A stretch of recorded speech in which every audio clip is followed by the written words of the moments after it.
Well, it's charity ball season, or wonderful cause season, or giving to a wonderful worthy cause. Any adjective or any description that you give, ladies and gentlemen, the Daffodil Ball is once again coming to Montreal. This is an annual event, and this year it's going to take place on April 24th at 6:45 p.m. at the wonderful Windsor Station, Montreal. This is the charity events of all charity events, and putting it all together is an award-winning organizer, award-winning person in her own right, Allison Silkoff, talking about the Daffodil Ball. Allison, how are you? I'm well, thank you, Mose. How are you? I'm good. Okay, as you can tell, it was a wonderful night last night with the election. Everyone's in a great mood today.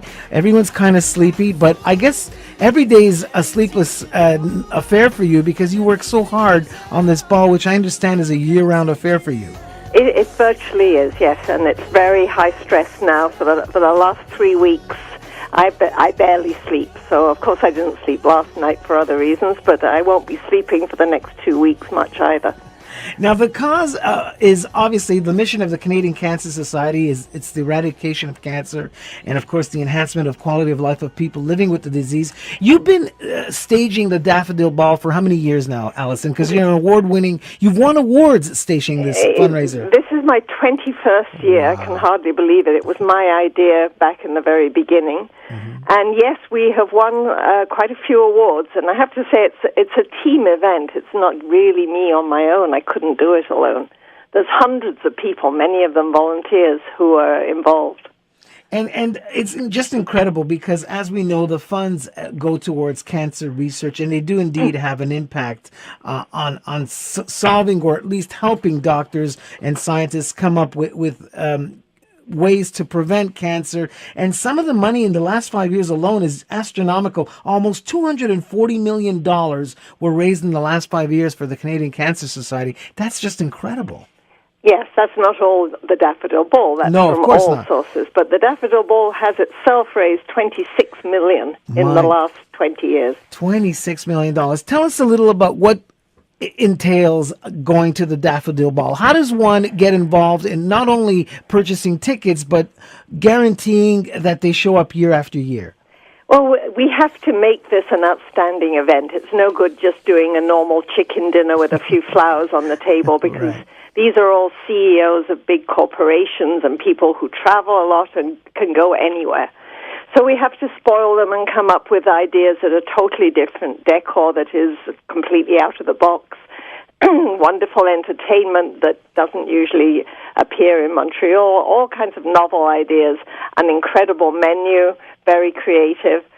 And we just put together an evening that we like to think is really extraordinary, and that way people do seem to keep coming back. It is indeed a wonderful evening because, as Allison said, people give generously to this ball, but yet they're entertained, and the entertainment is top-notch. The theme of the ball this year is on the wild side. That's right. We wanted something really different. We've done many different countries. We've done movie themes, and this one is...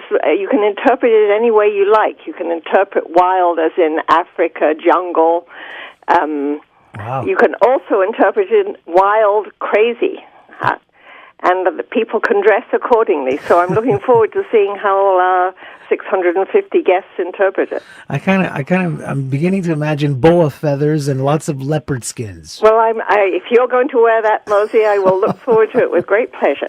You are such a kidder. Now, as Allison mentioned, she helped raise over $26 million. That's net in all her years associated with the ball. And here's some cancer statistics. All cancers combined, this is 2013, which were diagnosed, estimated over 187,000 people, and the success rate or the survival rate today is 63%. 25 years ago, it was only 56%. And that's research that does that. That's what we have to have more and more research. It's crucial.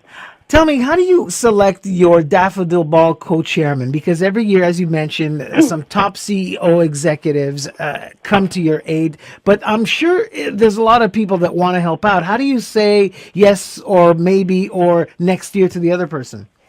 Well, It's a question of finding CEOs who have the time and the connections there. They know that we're expecting them to raise $1.5 or more million.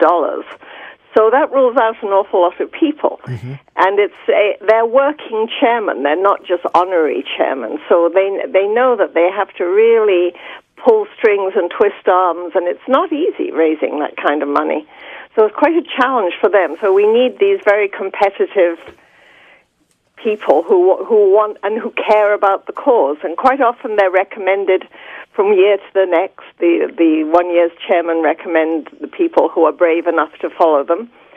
And I also have suggestions and meet with people, but people have conflicts. Sometimes they have other causes they're supporting, and you can't ask all your contacts to give to 15 different causes in 1 year. Absolutely.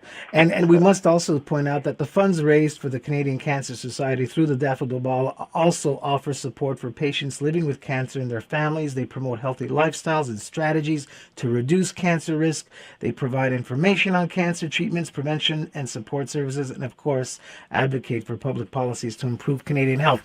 Now, I attended the Daffodil Ball that Alison Silkoff puts together, and ladies and gentlemen, it is the grandest charitable event of the season, and the food was amazing. The music is sensational. People are dancing within 5 minutes of arriving at their table. What's on the menu this year? Because on the wild side, I get the feeling it's going to be something wild.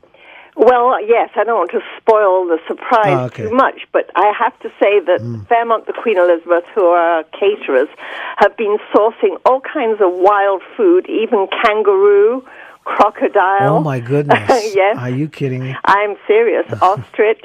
I had ostrich burgers. They're good. There will certainly be plenty of wild food, and the presentation is quite wild, as in crazy as well. It's very, very creative the way they're presenting this, because good food is not just how it tastes; it's how it looks on the plate. Absolutely. And to do that for 700 people, you have to have a really superb caterer, and I have to say Fairmont, the Queen Elizabeth, is that.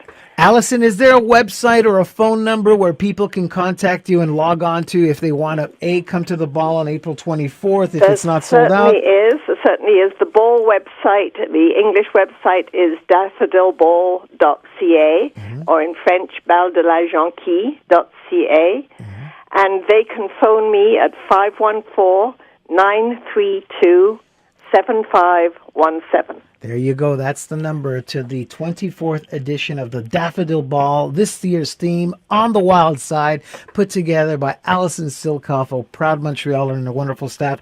Listen, I'm just coming because I can't wait to see what you're going to wear. I'll see you there, Mose. Okay. I can't wait to see the leopard skin that you're wearing. All right. Thank you so much. Best of luck and continued success. Over $26 million net raised so far. Here's looking to a big $30 million real soon, Alison. Take care of yourself. Thank you. All right. You're listening to Mose's